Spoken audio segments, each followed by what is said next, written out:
Hello मेरे प्रिय श्रोताओं, पाठकों, विद्यार्थियों सभी का स्वागत है, अभिनंदन है। आप सब जानते हैं कि हम लोग आजकल गोदान उपन्यास की कहानी सुन रहे हैं। उसका 19 भाग हम सुन चुके हैं, आज 20वां भाग सुनेंगे। 19वें भाग में हमने सुना कि गोबर जो जुनिया को छोड़कर चला गया था, जुनिया उसकी प्रेमिका थी, 1 वर्ष बाद वो लौट कर आता है, सबके लिए उपहार लाता है और सब जो परिवार है प्रसन्नता खुशियों से भर जाता है। थोड़े दिन रहता है और होरी की जो दुर्दशा हुई उसके जाने से, जुनिया को रखने से, वो सब वो ठीक करता है, थोड़ा तालमेल बिठाता है और बहुत परेशान भी होता है। फिर वो माँ बाप से कहता है कि मैं लौट कर जाऊँगा और वहाँ जाकर फिर मुझे थोड़ा पैसा कमाना है। माँ बाप उसके मना करते हैं, लेकिन वो उनको समझाता है, नहीं समझते हैं, आपस में कहा सुनी भी होती है और फिर नाराज़ होकर वो चला जाता है। जैसा पहले हमने बताया कि इसमें एक ग्रामीण संस्कृति और शहरी संस्कृति दोनों का मिला जुला तालमेल बिठा करके लेखक ने आगे बढ़ाया है कहानी को। तो इधर मालती जो है एक संस्था का उद्घाटन कर रही है जिसमें महिलाओं का लिए डेवलपमेंट, उनके शारीरिक डेवलपमेंट के लिए कार्य होगा और मालती और मेहता की प्रेम प्रसंग भी बड़ी तेजी से पकड़ा हुआ है। इधर राय साहब भी चुनाव की तैयारी कर रहे हैं। सब जो है बहुत ही वातावरण उत्साह से भरा हुआ है। तो चलिए कहानी में सुनते हैं। पिछली कहानी जानने के लिए आप YouTube पर हिंदी भाषा एवं साहित्य ज्ञान चैनल पर जा कर के उपन्यास भाग 1 से देखना आरंभ करें तो पीछे की कहानी आपको समझ में आएगी। जो लोग सुन रहे हैं उनके लिए तो कोई प्रॉब्लम नहीं है, लेकिन जो लोग नहीं सुन पाए पीछे, तो प्लीज़ वहाँ से सुनिए, आगे आपको कहानी समझ में आएगी। और बहुत ही इंटरेस्टिंग कहानी है। मतलब हास्य व्यंग, सुख दुख, जितने भी जीवन के रंग हैं वो सब इस उपन्यास में प्राकृतिक रूप से भरे हुए हैं, इसीलिए ये उपन्यास विश्व प्रसिद्ध है। तो चलिए लेखक के शब्दों में हम आगे कहानी सुनते हैं। इधर कुछ दिनों से राय साहब की कन्या के विवाह की बातचीत हो रही थी। इसके साथ ही इलेक्शन भी सिर पे आ पहुंचा था, मगर इन सबों से आवश्यक उन्हें दीवानी में एक मुकदमा दायर करना था जिसकी कोर्ट फीस 50,000 होती थी। ऊपर से खर्च अलग। राय साहब के साले जो अपने रियासत एकमात्र स्वामी थे, ऐन जवानी में मोटर लड़ जाने के कारण गत हो गए थे और राय साहब अपने कुमार पुत्र की ओर से उस रियासत पर अधिकार पाने के लिए कानून की शरण लेना चाहते थे। उनके चचेरे सालों ने रियासत पर कब्जा जमा लिया था और राय साहब को उसमें से कोई हिस्सा देने को तैयार न थे। राय साहब ने बहुत चाहा कि आपस में समझौता हो जाए और उनके चचेरे साले माकूल गुजारा लेकर हट जाएं, यहाँ तक कि वह उस रियासत के आधी आमदनी छोड़ने पर तैयार थे। मगर सालों ने किसी तरह का समझौता स्वीकार नहीं किया और केवल लाठी के जोर से रियासत में तहसील वसूल कर शुरू कर दी। राय साहब को अदालत की शरण में जाने के सिवा कोई मार्ग न रहा। मुकदमे में लाखों का खर्च था, मगर रियासत भी 20 लाख से कम की ज़्यादा न थी। वकीलों ने निश्चय से कह दिया था कि आपकी शर्तिया डिग्री होगी। ऐसा मौका कौन छोड़ सकता है। मुश्किल यही थी कि ये तीनों काम एक साथ पड़े थे और उन्हें किसी तरह टाला न जा सकता था। कन्या की अवस्था 18 वर्ष हो गई थी। केवल हाथ में रुपए न रहने के कारण अब तक उसका विवाह टलता जाता था। खर्च में अनुमान 1 लाख का था। जिसके पास जाते वही बड़ा सा मुंह खोलता, मगर हाल में एक बड़ा अच्छा अवसर हाथ में आ गया। कुंवर दिग्विजय की पत्नी अक्षमा की भेंट हो चुकी थी और कुंवर साहब अपने उजड़े घर में उजड़े घर को जल्द से जल्द बसा लेना चाहते थे। सौदा भी वारे से तय हो गया, कहीं शिकार हाथ से निकल न जाए, इसलिए इसी लगन में विवाह होना परम आवश्यक था। कुंवर साहब दुर्वासनाओं के भंडार थे। शराब, गांजा, अफीम, मदक, चरस, ऐसा कोई नशा न था जो वह ना करते हों। और अय्याशी तो रईस की शोभा ही है। वो रईस ही क्या जो अय्याश ना हो। धन का उपभोग और किया ही कैसे जाए। मगर इन सब दुर्गुणों के होते हुए भी वह ऐसे प्रतिभावान थे कि अच्छे अच्छे विद्वान उनका लोहा मानते थे। संगीत, नाट्यकला, हस्तरेखा, ज्योतिष, योग, लाठी, कुश्ती, निशानेबाजी आदि कलाओं में अपना जोड़ ना रखते थे। इसके साथ ही बड़े दबंग और निर्भीक थे। राष्ट्रीय आंदोलन में दिल खोलकर सहयोग देते थे, हाँ, गुप्त रूप से। अधिकारियों से यह बात छिपी न थी, फिर भी उनकी बड़ी प्रतिष्ठा थी और साल में एक दो बार गवर्नर साहब भी उनके मेहमान हो जाते थे। अभी अवस्था 30-32 से अधिक न होगी और स्वास्थ्य तो ऐसा था कि अकेले ही एक बकरा खाकर हजम कर डालें। राय साहब ने समझा बिल्ली के बागों छीका टूटा।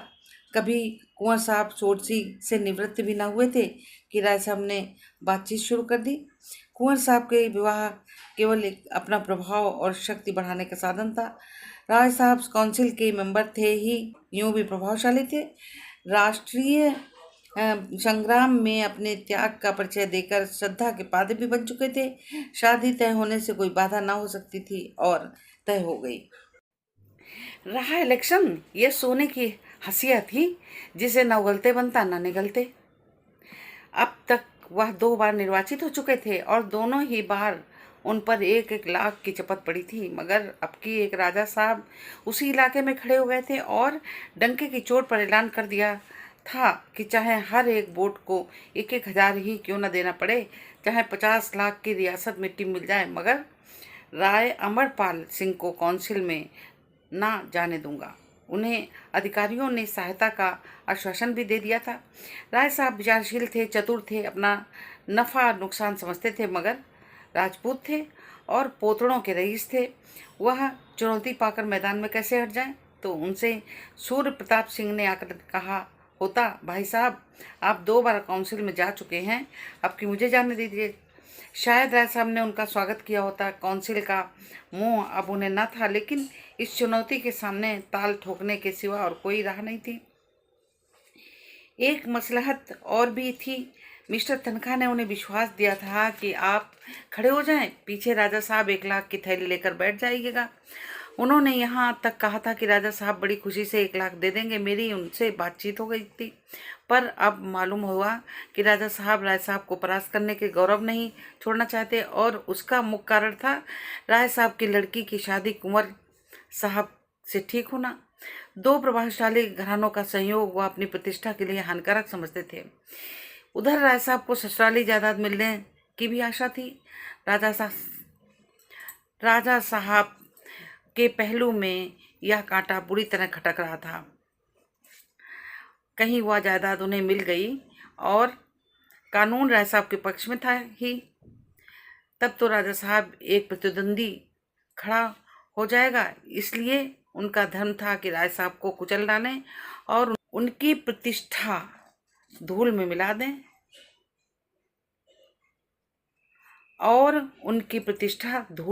दें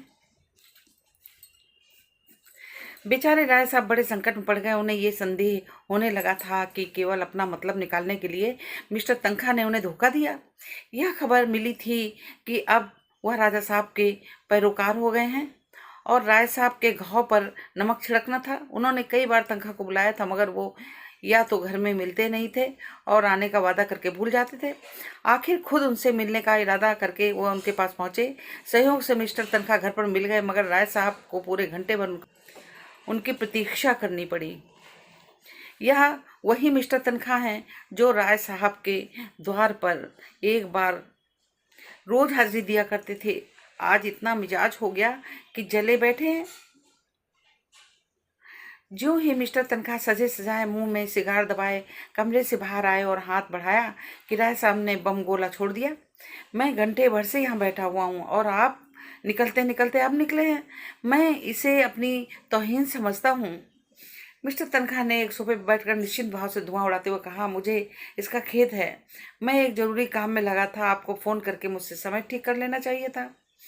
आग में घी पड़ गया। मगर राय साहब ने क्रोध को दबाया। वह लड़ने ना आए थे, इस अपमान को पी जाने का अवसर था। बोले, हाँ, यह गलती हुई। आजकल आपको बहुत कम फुर्सत रहती है शायद। जी हाँ, बहुत कम, वरना मैं अवश्य आता। मैं उसी मामले के बारे में आपसे पूछने आया हूँ। समझौते की तो कोई आशा नहीं मालूम होती। उधर तो जंग की तैयारियां बड़ी जोरों से चल रही हैं।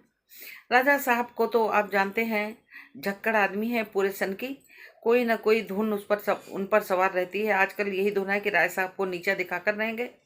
उन्हें जब एक धुन सवार हो जाती है तो फिर किसी की नहीं सुनते, चाहे कितना ही नुकसान उठाना पड़े। कोई 40 लाख का बोझ सिर पर है, फिर भी वही दमखम है, वही अल्ले तलल्ले खर्च हैं। पैसे को तो कुछ समझते ही नहीं। नौकरों का वेतन 6-6 माह से बाकी है, मगर हीरा महल बन रहा है। संगमरमर का फर्श है।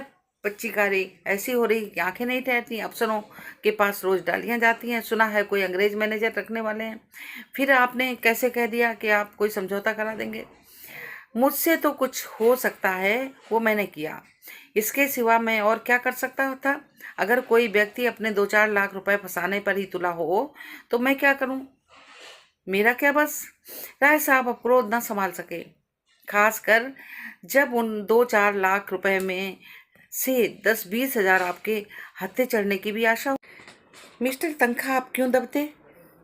बोले, राय साहब, साफ साफ ना कहलवाइए। यहाँ ना मैं सन्यासी ना आप। हम सभी कुछ ना कुछ कमाने के लिए निकले हैं। आँख के अंधों और गांठ के पूरों की तलाश आपको भी तलाश उतनी है और जितनी मुझको। आपसे मैंने खड़े होने का प्रस्ताव किया। आप 1 लाख के लोभ में खड़े हो गए। मगर गोटी अगर गोटी लाल हो जाती तो आज आप 1 लाख के स्वामी होते। बिना एक पाई कर्ज लिए कुंवर साहब से संबंध भी हो जाता और मुकदमा भी दायर हो जाता। मगर आपके दुर्भाग्य से यह चाल पट पड़ गई। जब आप ही ठाठ पर रह गए तो मुझे क्या मिलता? आखिर मैंने झक मारकर उनकी पूंछ पकड़ी। किसी न किसी तरह से बैतरणी तो पार करनी ही है। राय साहब को ऐसा आवेश आ रहा था कि दुष्ट को गोली मार दें। इसी बदमाश ने सब्जबाग दिखाकर उन्हें खड़ा किया और अपनी सफाई दे रहा है। पीठ में धूल भी नहीं लगने देता, लेकिन परिस्थिति जवान बंद किए हुए थी। तो अब आपके लिए कुछ नहीं हो सकता, ऐसा ही समझिए। मैं 25 हजार पर समझौता करने को तैयार हूँ। राजा साहब किसी तरह न मानेंगे। 50 हजार पर तो मानेंगे। कोई आशा नहीं है, वो साफ कह चुके हैं। वो कह चुके हैं कि आप कह रहे हैं वह कह चुके हैं कि आप कह रहे हैं। आप मुझे झूठा समझते हैं। राय साहब ने विनम्र स्वर में कहा, मैं आपको झूठा नहीं समझता, लेकिन इतना जरूर समझता हूँ कि आप चाहते तो मामला हो जाता। तो आपका ख्याल है मैंने समझौता नहीं होने दिया? नहीं, ये मेरा मतलब नहीं। मैं इतना चाहता हूँ कि आप चाहते तो काम हो जाता और मैं इस झमेले में न पड़ता। मिस्टर तनखा ने घड़ी की तरफ देखा तो, राय साहब, अगर आप साफ कहलाना चाहते हैं तो सुनिए। अगर आपने 10 हजार का चेक मेरे हाथ पे रख दिया होता तो आज निश्चय ही 1 लाख के स्वामी होते। आप शायद चाहते होंगे जब आपको राजा साहब से रुपए मिले तो आप मुझे 1000-2000 दे देते। तो मैं ऐसी कच्ची गोली नहीं खेलता। आप राजा साहब से रुपए लेकर तिजोरी में रखते और मुझे अंगूठा दिखा देते। मैं आपको क्या बना लेता बताइए? नहीं, नालिश फरियाद भी तो नहीं कर सकता था। राय साहब ने आहत नेत्रों से देखा। आप मुझे इतना बेईमान समझते हैं? तनखा ने कुर्सी पे उठते हुए कहा, इसे बेईमानी कौन कहता है? आजकल यही चतुराई है, कैसे दूसरों को उल्लू बनाया जाए, यही सफल नीति है और आप इसके आचार्य हैं। राय साहब ने मुट्ठी बांधकर कहा, मैं? जी हाँ, आप। पहले चुनाव में मैंने जी से आपकी पैरवी की थी। पहले चुनाव में मैंने जी जान से आपकी पैरवी की थी। आपने बड़ी मुश्किल से रो धोकर 500 रुपया दिए। दूसरे चुनाव में आपने एक सड़ी सी टूटी फूटी कार देकर अपना गला छुड़ाया। दूध का जला छाछ भी फूंक फूंक पर पीता है। वो कमरे में निकल गए और कार लाने को हुक्म दिया। राय साहब का खून खौल रहा था। इस अशिष्टता की भी कोई हद है? एक तो घंटे भर इंतजार कराया, दूसरे बेमुरौती से पेश आकर उन्हें जबरदस्ती घर से बाहर निकाल रखा है। अगर उन्हें विश्वास होता कि वह मिस्टर तनखा को पटकनी दे सकते हैं तो कभी न चूकते, मगर तनखा डील डॉल में उनसे सिवाय थे। जब मिस्टर तनखा ने हॉर्न बजाया तो वह भी आकर अपनी कार पर बैठे और सीधे मिस्टर खन्ना के पास पहुंचे। 9 बज रहे थे। आप खन्ना साहब अभी मीठी नींद आनंद ले रहे थे। वह 2 बजे रात के पहले कभी नहीं सोते थे और 9 बजे तक सोना स्वाभाविक ही था। यहाँ भी राय साहब का आधा घंटा बैठना पड़ा, इसलिए जब कोई 9:30 बजे मिस्टर खन्ना इसीलिए जब कोई 9:30 बजे मिस्टर खन्ना मुस्कुराते हुए निकले, राय साहब ने डांट बताई, अच्छा अब सरकार की नींद खुली है तो 9:30 बजे रुपए जमा कर लिए है ना। जब बेफिक्री है मेरी तरह ताल्लुकेदार होते तो अब तक आप भी किसी द्वार पर पड़े खड़े होते। बैठे बैठे सिर में चक्कर आ जाता। मिस्टर खन्ना ने सिगरेट केस उनकी ओर बढ़ाते हुए कहा, प्रसन्न मुख से कहा, रात सोने में बड़ी देर हो गई, इस वक्त किधर से आ रहे हैं। राय साहब ने थोड़े शब्दों में अपनी सारी कठिनाइयाँ बयान कर दी। दिल में खन्ना को गालियाँ देते थे और उनका सहपाठी होकर वो सदैव उन्हें ठगने की फिक्र किया करता था, मगर मुंह पर खुशामद करते थे। खन्ना ने ऐसा भाव बनाया मानो उन्हें बड़ी चिंता हो। बोले, मेरी तो सलाह है आप इलेक्शन की गोली मारें, अपने सालों को मुकदमा दायर करें। रही शादी, वह तो 3 दिन का तमाशा है, इसके पीछे जेरबार होना मुनासिब नहीं। कुंवर साहब मेरे दोस्तों में हैं, लेन देन का कोई सवाल न उठने पाएगा। राय साहब ने व्यंग करके कहा, आप ये भूल जाते हैं मिस्टर खन्ना कि मैं बैंक नहीं ताल्लुकेदार हूँ। कुबेर साहब दहेज नहीं मांगते, उन्हें ईश्वर ने सब कुछ दिया है, लेकिन आप जानते हैं यह मेरी अकेली लड़की है और उसका माँ मर चुकी है। वह आज जिंदा होती तो शायद सारा घर लुटाकर उसे संतोष ना होता, तब शायद मैं उसे हाथ रोक कर खर्च करने का आदेश देता, लेकिन अब तो मैं उसकी माँ भी हूँ और बाप भी। अगर मुझे अपने हृदय का रक्त भी निकाल कर देना पड़े तो मैं खुशी से दे दूंगा। इधर विधुर जीवन में मैंने संतान प्रेम से ही अपनी आत्मा की प्यास बुझाई है। दोनों बच्चों के प्यार में ही अपने पत्नी व्रत का पालन किया। मेरे लिए यह असंभव है कि इस शुभ अवसर पर अपने दिल के अरमान न निकालूं। मैं अपने मन को तो समझा सकता हूँ, पर जिसे मैं पत्नी का आदेश समझता हूँ उसे नहीं समझाया जा सकता, और इलेक्शन के मैदान से भागना भी मेरे लिए संभव नहीं है। मैं जानता हूँ मैं हारूंगा। राजा साहब से मेरा कोई मुकाबला नहीं, लेकिन राजा साहब को इतना जरूर दिखा देना चाहता हूँ कि अमरपाल सिंह नरम चारा नहीं है और मुकदमा दायर करना तो आवश्यक ही है। उसी पर तो सारा दारोमदार है। अब आप बताइए, आप मेरी मदद क्या कर सकते हैं।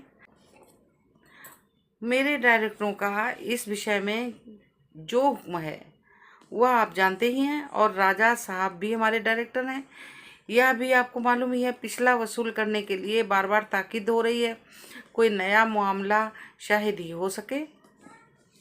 राय साहब ने मुंह लटका कर कहा, आप तो मेरा डोंगा ही डुबा देते हैं मिस्टर खन्ना।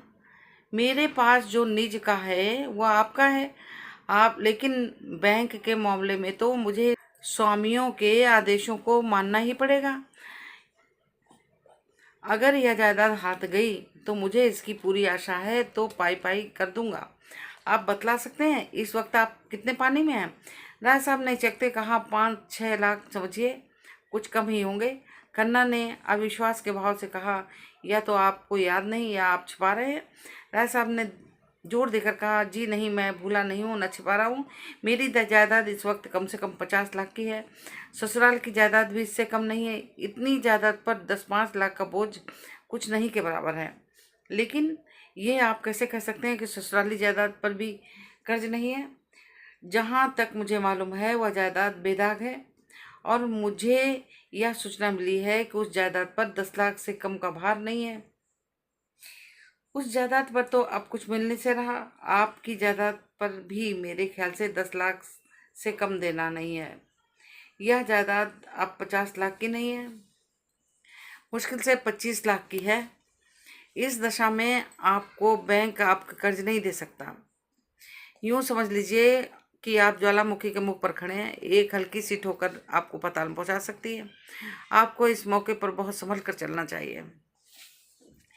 राय साहब ने उनका हाथ अपनी तरफ खींचकर कहा, ये सब मैं खूब समझता हूँ मित्रवर, लेकिन जीवन की ट्रेजेडी और उसके सिवा क्या है। आपकी आत्मा जो काम करना नहीं चाहती वही आपको करना पड़े। आपको इस मौके पर मेरे लिए कम से कम 2 लाख का इंतजाम करना पड़ेगा। खन्ना ने लंबी सांस लेकर कहा, माय गॉड, 2 लाख असंभव, बिल्कुल असंभव। मैं तुम्हारे द्वार पर सर पटक कर प्राण दे दूंगा खन्ना, इतना समझ लो। मैंने तुम्हारे ही भरोसे सारे प्रोग्राम बांधे। अगर तुमने निराश कर दिया तो शायद मुझे जहर ही खाना पड़े। मैं सूर्य प्रताप सिंह के सामने घुटने नहीं टेक सकता। कन्या का विवाह अभी तो 2-4 महीने टल जाएगा। मुकदमा दायर करने के लिए अभी काफ़ी वक्त लगेगा। लेकिन यह इलेक्शन सिर पर आ गया है। मुझे सबसे बड़े फिक्र वो यही है। खन्ना ने चकित होकर कहा, तो आप इलेक्शन में 2 लाख लगा देंगे? इलेक्शन का सवाल नहीं है भाई, ये तो इज्जत का सवाल है। क्या आपकी राय में मेरी इज्जत 2 लाख की भी नहीं है? मेरी सारी रियासत बिक जाए गम नहीं, मगर सूर्य प्रताप सिंह को मैं आसानी से विजय न पाने दूंगा। खन्ना ने 1 मिनट तक धुआं निकालने के बाद कहा, बैंक की तो जो स्थिति है वो मैंने आज आपके सामने रख दी। बैंक ने एक तरह से लेन देन का काम बंद कर दिया है। मैं कोशिश करूंगा कि आपके साथ खास रियायत की जाए, लेकिन बिजनेस इज बिजनेस, ये आप जानते हैं। मेरा कमीशन क्या रहेगा? मुझे आपके लिए खास तौर पर सिफारिश करनी पड़ेगी। राजा साहब का अन्य डायरेक्टरों पर कितना प्रभाव है ये भी आप जानते हैं।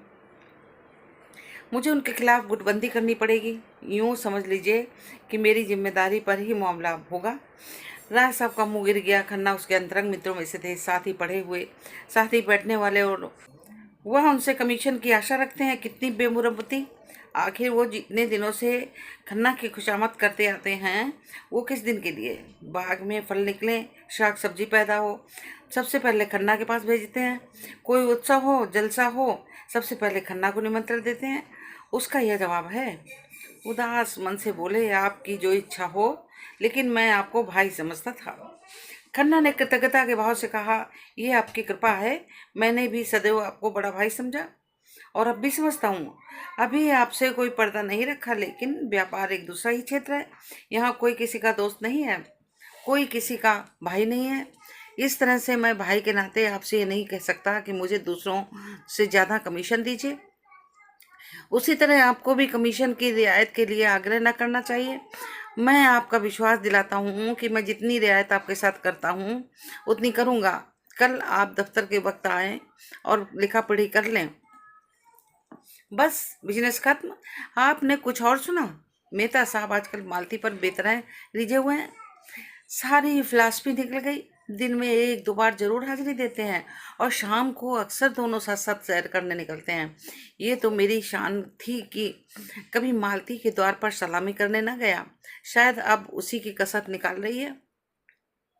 कहाँ तो ये हाल था कि जो कुछ है मिस्टर खन्ना है। कोई काम होता तो मिस्टर खन्ना के पास दौड़ी आती, जब रुपयों की जरूरत पड़ती तो खन्ना के नाम पर पुर्जा आता। और कहाँ आप मुझे देखकर मुंह फेर लेती है। मैंने खास उन्हीं के लिए फ्रांस से एक घड़ी मंगवाई थी। बड़े शौक से लेकर गया, मगर नहीं ली। अभी कल सेबों की डाली भेजी, कश्मीर से मंगवाए थे, वापस कर दी।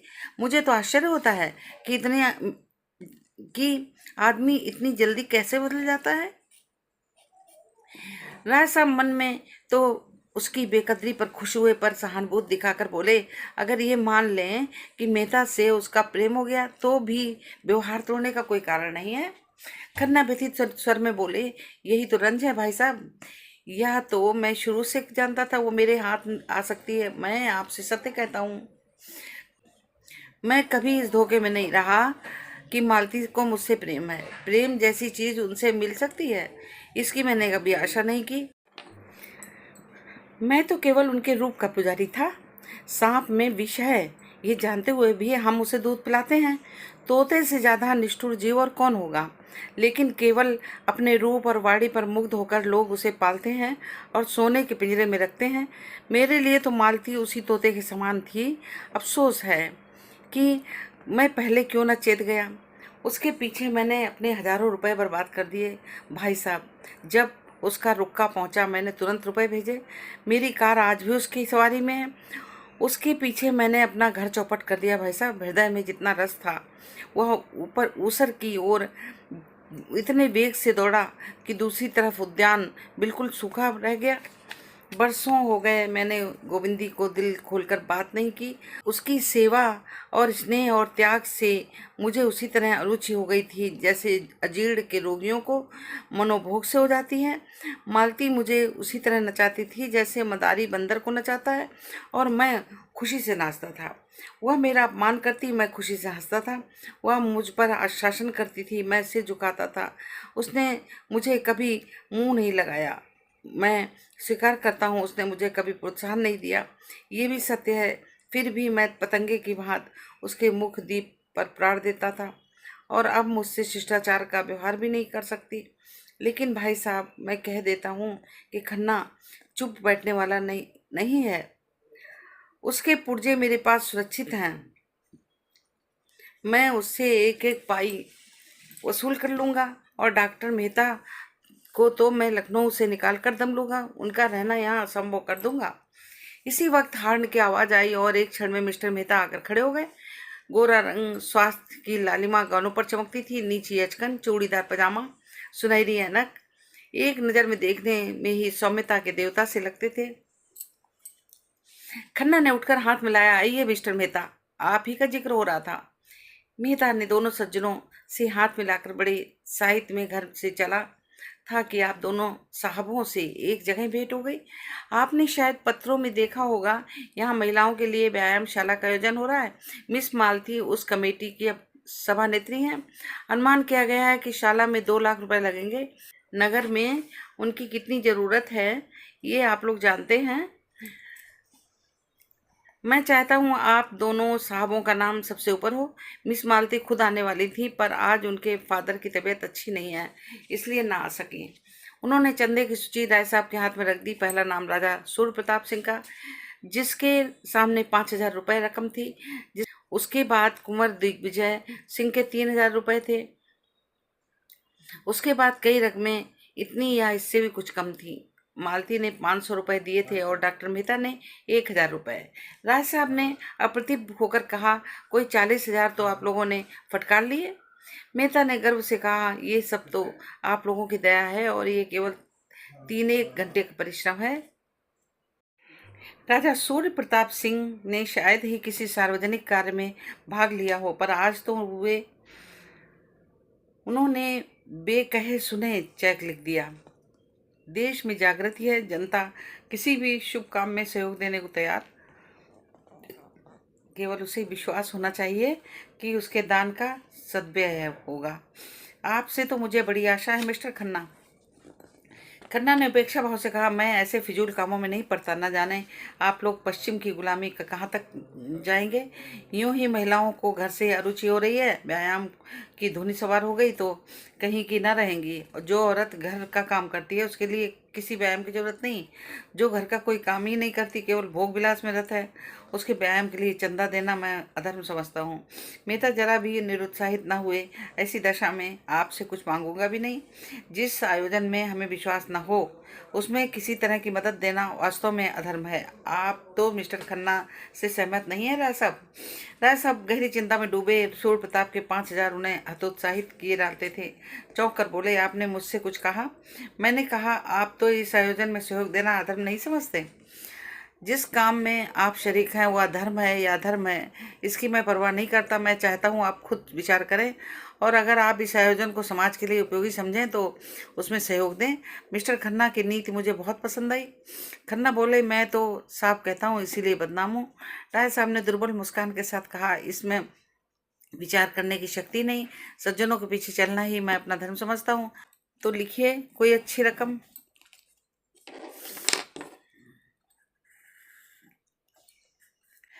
जो कहिए।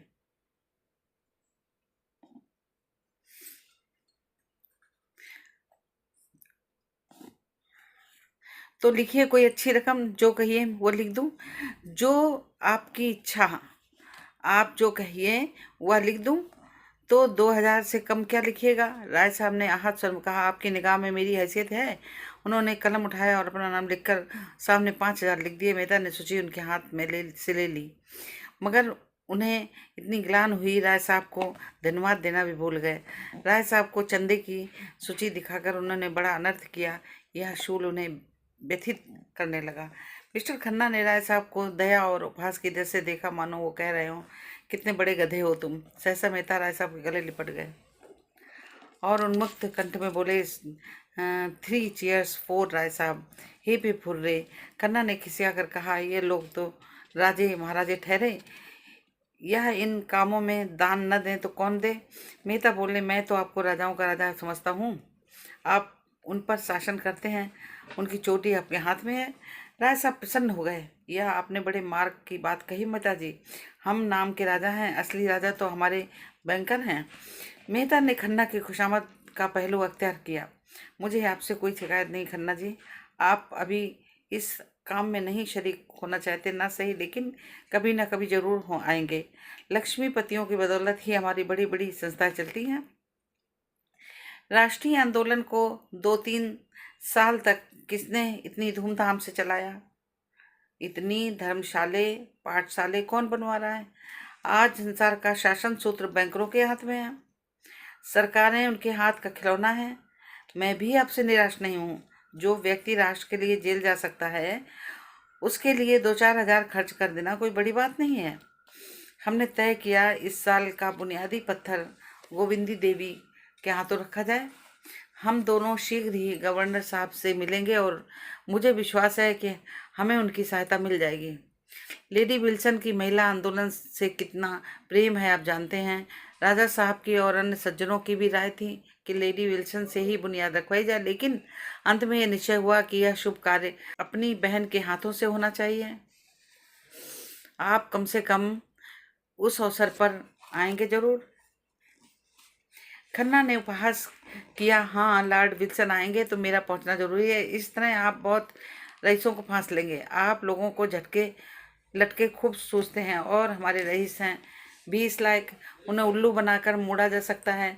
जब धन जरूरत से ज़्यादा आ जाता है तो अपने लिए निकास का मार्ग खोजता है। यूं न निकल जाएगा तो जुए में जाएगा, घुड़दौड़ में आ जाएगा, ईंट पत्थर में जाएगा या अय्याशी में जाएगा। 11 का अमल था। खन्ना साहब दफ्तर का समय आ गया, मेहता चले गए।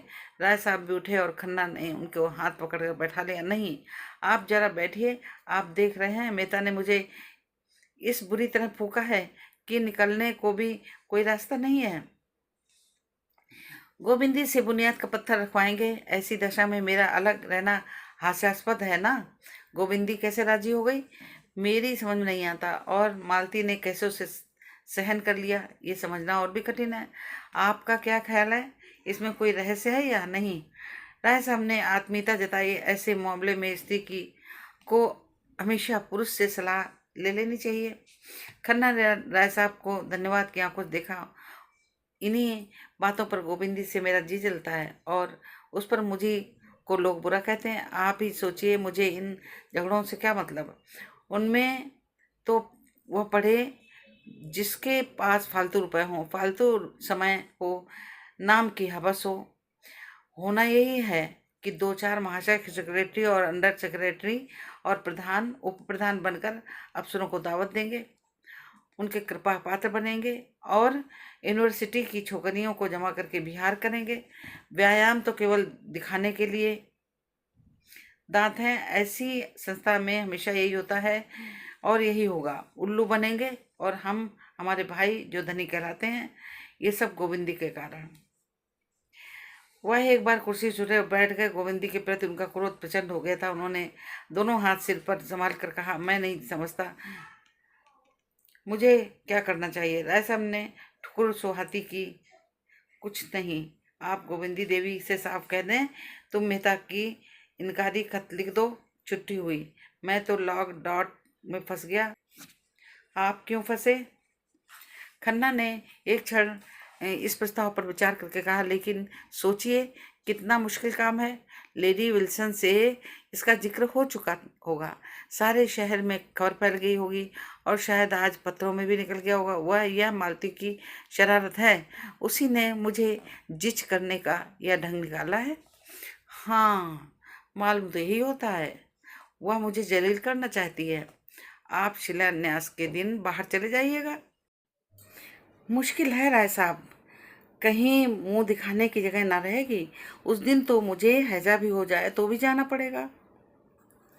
राय साहब आशा बांधे हुए कल आने का वादा करके ज्यों ही निकले कि खन्ना अंदर आ जाकर गोविंदी के आड़े हाथों लिया। तुमने इस व्यायामशाला की नींव रखना क्यों स्वीकार किया?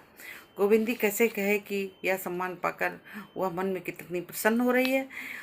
उस अवसर के लिए कितने मनोयोग से अपना भाषण लिख रही थी और कितनी ओज भरी कविता रची है। उसने दिल में समझा था यह प्रस्ताव स्वीकार करके वह कन्ना को प्रसन्न कर देगी। उसका सम्मान तो उसके पति के ही सम्मान था। खन्ना को इसमें कोई आपत्ति नहीं हो सकती है, इसकी उसने कल्पना भी न की थी। इधर कई दिन से पति को कुछ सहृदय देखकर उसका मन बढ़ने लगा था। वह अपने भाषण से और अपनी कविता से लोगों को मुग्ध कर देने की स्वप्न देख रही थी। यह प्रश्न सुना और खन्ना की मुद्रा देखी तो उसकी छाती धक धक करने लगी। अपराधी की बात बोली, डॉक्टर मेहता ने आग्रह किया तो मैंने स्वीकार कर लिया। डॉक्टर मेहता तुम्हें कुएं में गिरने कहे तो शायद इतनी खुशी से ना तैयार होगी। गोविंदी की जबान बंद। तुम्हें जब ईश्वर ने बुद्धि नहीं दी तो क्यों मुझसे नहीं पूछ लिया? मेहता और मालती दोनों ये चाल चलकर मुझसे 2-4 हज़ार ऐंठने की फिक्र में हैं और मैंने ठान लिया है कि कौड़ी भी न दूंगा। तुम आज ही मेहता को इनकारी का खत लिख दो। गोविंदी ने एक क्षण सोच कर कहा, तो तुम ही लिख दो ना। मैं क्यों लिखूं? बात तो तुमने की है, लिखूं मैं? डॉक्टर साहब कारण पूछेंगे तो क्या बताऊंगी?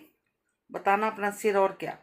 इस व्यभिचारशाला को एक धेला भी नहीं देना चाहता तो तुम्हें देने को कौन कहता है? खन्ना ने होठ चबक कहा, कैसी बेसमझों की सी बातें करती हो तुम। वहां नींव रखोगी, कुछ दोगी नहीं तो संसार क्या कहेगा? गोविंदी ने जैसे संगीन की नोक पर कहा, अच्छी बात है, लिख दूंगी। आज ही लिखना होगा? कह दो दिया लिखूंगी। खन्ना बाहर आए और डाक देखने लगे। उन्हें दफ्तर जाने की देर हो जाती थी तो चपरासी घर पर ही डाक दे जाता। शक्कर तेज हो गई। खन्ना का चेहरा खिल उठा। दूसरी चिट्ठी खोली। ऊख की दर नियत के लिए कमेटी बैठी है। उसने तय कर लिया कि ऐसा नियंत्रण नहीं किया जा सकता। धत तेरी की, वह पहले यही बात कर रहे थे पर इस अग्नोत्री ने गुल मचाकर जबरदस्ती कमेटी बैठाई। आखिर बच्चा के मुंह पर थप्पड़ लगा। यह मिल वालों और किसानों के बीच का मुआवला है, सरकार इसमें दखल देने वाली कौन है? सहसा मिस मालती की कार से उतरी। कमल की भांत खिली, दीपक की भांत दमकता स्फूर्त और उल्लास की प्रतिमा सी निशंक निर्द्वंद, मानो से विश्वास है कि संसार में उसके लिए आदर और सुख का द्वार खुला हुआ है। खन्ना ने बरामदे में आकर अभिवादन किया। मालती ने पूछा, क्या यहाँ मेहता आए थे? हाँ आए तो थे। कुछ कहा? कहाँ जा रहे हैं? ये तो कुछ नहीं कहा। जाने कहाँ डुबकी लगा गए, मैं चारों तरफ घूम आई। आपने व्यायामशाला के लिए कितना दिया? खन्ना ने अपराधी के स्वर में कहा, मैंने अभी उस मामले को समझा ही नहीं। मालती ने बड़ी बड़ी आंखों से उन्हें तरेरा, मानो सोच रही हो कि उन पर दया करें या रोष। उसमें समझने की क्या बात थी, समझ लेते आगे पीछे। इस वक्त तो कुछ देने की बात थी। मैंने मेहता ठेल कर यहाँ भेजा था। बेचारे डर रहे थे कि आप न जाने क्या जवाब दें। आपकी इस कंजूसी का क्या फल होगा आप जानते हैं? यहाँ के व्यापारी समाज से कुछ न मिलेगा। आपने शायद मुझे अपमानित करने का निश्चय कर लिया है। सबकी सलाह थी लेडी विल्सन बुनियाद रखें। मैंने गोविंदी देवी का पक्ष लिया और लड़कर सबको राजी किया। और आप फरमाते हैं आपने इस मामले को समझा ही नहीं। आप बैंकिंग और गुत्थियां समझते हैं पर इतनी मोटी बात आपकी समझ में नहीं आई। इसका अर्थ इसके सिवा और कुछ नहीं है कि तुम मुझे लज्जित करना चाहते हो। अच्छी बात है, यही सही। मालती का मुख लाल हो गया। खन्ना घबराए, हेकड़ी जाती रही पर उसके साथ ही उन्हें ये मालूम हुआ कि अगर वह कांटों में फंस गए हैं तो मालती दलदल में फंस गई हैं। अगर उसकी थैलियों पर संकट आ पड़ा तो मालती की प्रतिष्ठा पर संकट आ पड़ा है, जो थैलियों से ज़्यादा मूल्यवान है। तब उनका मन मालती की दुरावस्था को आनंद क्यों न उठाए। उन्होंने मालती को अड़दब में डाल दिया और यद्यप उसे कष्ट रुष्ट कर देने का साहस खो चुके थे, पर दो चार खरी खरी बातें सुनाने का अवसर पाकर छोड़ना न चाहते थे। ये भी देखा देना चाहते थे कि मैं नीरा बोंदू नहीं हूँ। उसका रास्ता रोककर बोले, तुम मुझ पर कितनी कृपालु हो गई हो, इस पर मुझे आश्चर्य हो रहा है मालती। मालती ने भौं से सिकुड़कर कहा, मैं इसका आश्चर्य नहीं समझी। क्या अब मेरे साथ वही बर्ताव है जो तुम कुछ दिन पहले था? मैं तो इसमें कोई अंतर नहीं देखती, लेकिन मैं तो आकाश पताल का अंतर देखता हूँ। अच्छा, मान लो तुम्हारे अनुमान ठीक है, तो फिर मैं तुमसे एक शुभ कार्य में सहायता मांगने आई हूँ, अपने व्यवहार की परीक्षा देने नहीं आई हूँ। अगर तुम समझते हो कुछ चंदा देकर तुम यश और धन्यवाद के सिवा कुछ पा सकते हो, तो तुम भ्रम में हो। खन्ना परास्त हो गए। वह एक ऐसे सकरे कोने में फंसे थे जहाँ इधर उधर हिलने का स्थान न था। क्या वह उससे यह कहने का सार रखते हैं कि मैंने अब तक तुम्हारे ऊपर हजारों रुपए लुटा दिए?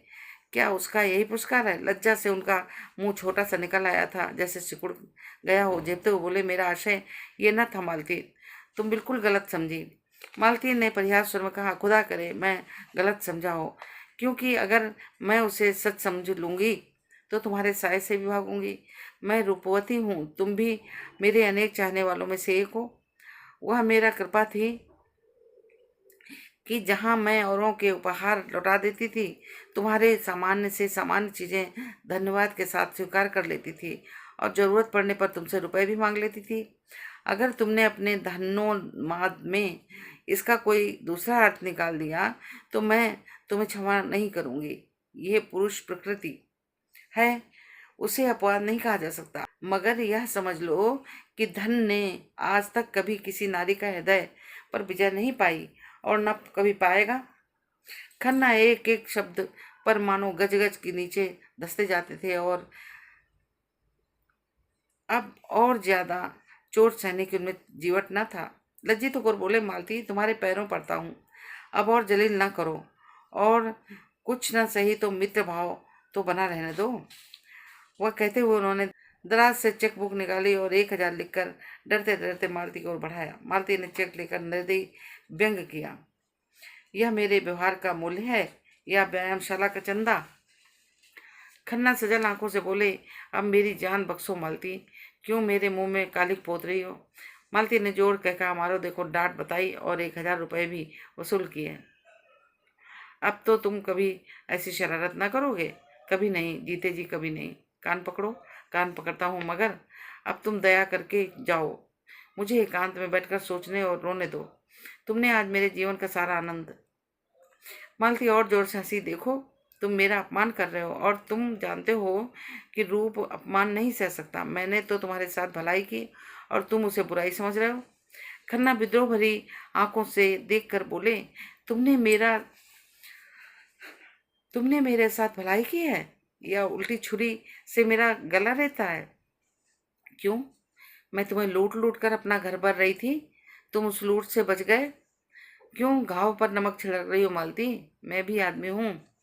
मालती ने इस तरह से खन्ना को देखा मानो निश्चय करना चाहती है कि वो आदमी है या नहीं। अभी तो मुझे इसका कोई लक्षण नहीं दिखाई देता। तुम बिल्कुल पहेली हो, आज ये साबित हो गया। हाँ, तुम्हारे लिए पहेली हूँ और पहेली ही रहूंगी। ये कहती हुई पक्षी की भांति फुर्र से उड़ गई और खन्ना सिर पर हाथ रखकर सोचने लगे, यह लीला है या इसका सच्चा रूप? तो श्रोताओं, आज का दृश्य कहानी का समाप्त हुआ। अगले दृश्य में मिलते हैं। धन्यवाद।